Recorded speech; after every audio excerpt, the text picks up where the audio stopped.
창세기 26장 23절에서 33절까지의 말씀입니다. 이삭이 거기서부터 브엘세바로 올라갔더니 그 밤에 여호와께서 그에게 나타나 가라사대 나는 내 아비 아브라함의 하나님이니 두려워 말라.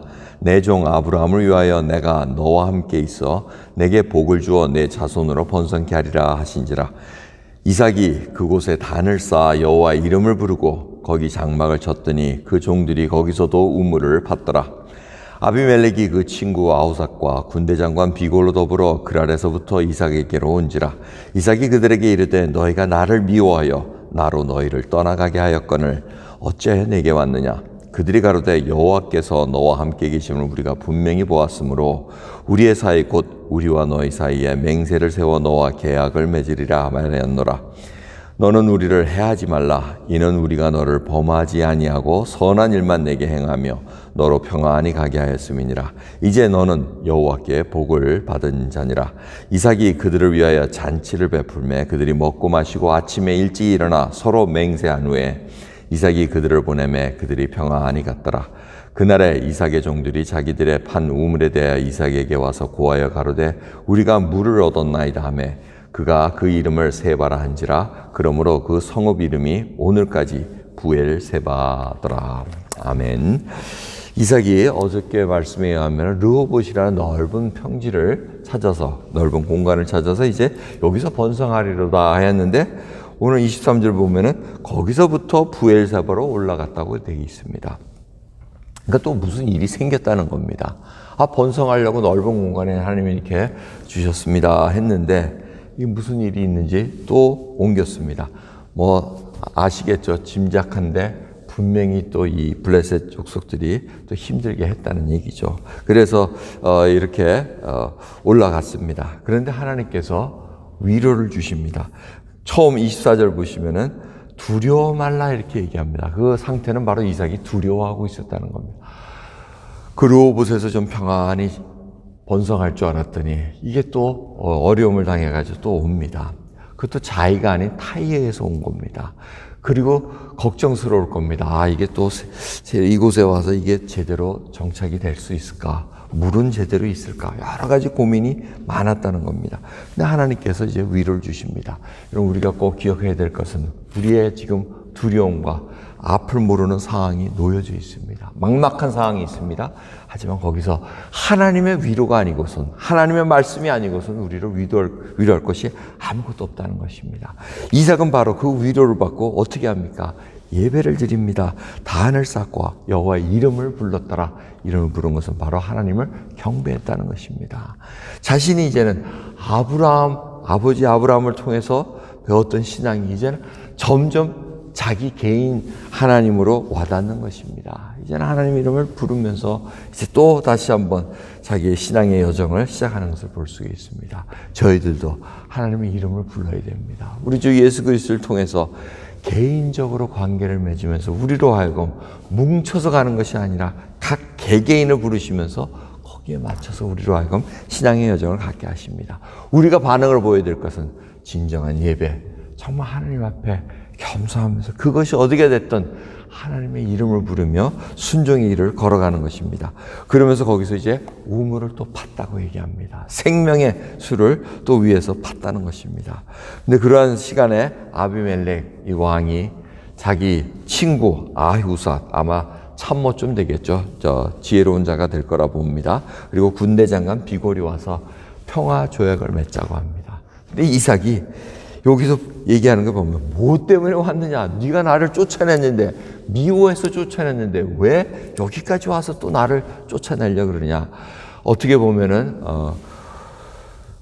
이 이삭도 가만히 안 있겠다는 그러한 각오로 얘기하는 것 같습니다. 그런데 아비멜렉이 뭐라 그럽니까? 아니다. 지금 하나님 여호와 하나님이 여호와께서 너와 함께 계시면 우리가 분명히 보았노라. 이 아브라함 때 얘기한 거랑 그냥 흡사하게 얘기합니다. 그러면서 평화조약을 맺자 얘기합니다. 이게 좀 이상합니다. 상식적으로 보면 이삭은 항상 을의 위치에 있었습니다. 항상 뭐라 그러면 쫓겨나가고 아무 말 안 하고 도망가고 그러면 갑에 있던 이 아비멜렉의 족속들은 어떻게 생각했으면 저거 바보같이 아무것도 못하는 놈이네 하고 이렇게 우습게 봤을 텐데 와서 평화를 맺자 그럽니다. 너 잘못하면 우리 해하지 마. 이걸 이들을 알고 있었다는 겁니다. 이삭은 이 모습을 통해서, 온유함을 통해서 인생을 걸어가면서 하나님이 어떻게 하고 계시는 걸 알았다는 겁니다. 그걸 보여줬다는 겁니다.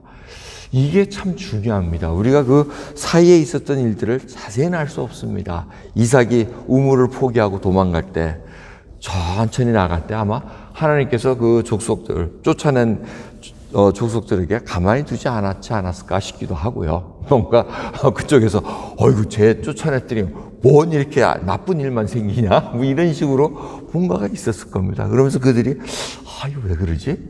그러면서 의문사인데 이삭은 가는 곳마다 우물 파는 곳마다 물이 절철 넘쳐가지고 잘 되고 뭐 여러 가지 이런 모습들 속에서 이들이 두려운 마음이 생겼다는 겁니다.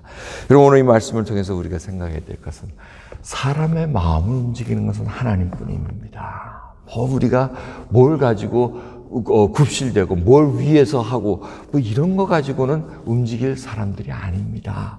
하나님께서 움직여 주셔야지. 이 아비멜렉 자기가 갑이었음에도 불구하고 지금 화친을 맺자고 얘기합니다. 우리 해하지 말라. 하나님이 그것도 이름을 제대로 부릅니다. 여호와라 부릅니다.